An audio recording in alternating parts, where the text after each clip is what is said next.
Hello, I'm Jonathan Charnes. Thank you for watching my video, Should FAA Administrators be Charged with Manslaughter?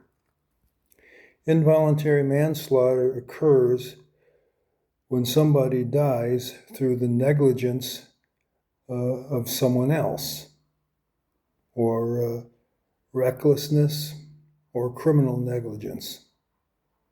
And such, I believe, is the case of the FAA administrators who transferred out controllers from Regan National Airport who were warning of imminent dangers of mid-air collisions between helicopter traffic and airline traffic. These administrators knowingly subjected airline traffic to the high risk of collision with helicopters.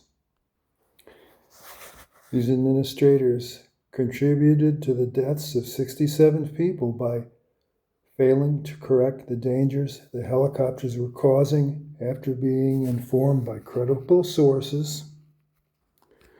They failed to act on over 1,520 loss of separation incidents, 85 near misses, and 16 NASA safety reports filed by pilots of airline aircraft.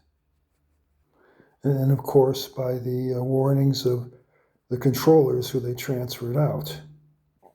They permitted a 200-foot ceiling, that is 200 feet above the ground ceiling for helicopter operations within 1/2 mile of runway 33 at Regan National. The only problem is a 1/2 mile from that runway, airline traffic is typically also at 200 feet. Two things can't occupy the same place at the same time without a collision. In my opinion, these administrators knowingly prostituted airline safety for the benefit of others, such as the military or Congress. So I'm told that Congress basically controls how many flights go into Reagan National Airport. Each congressman wants flights to take him back to his district.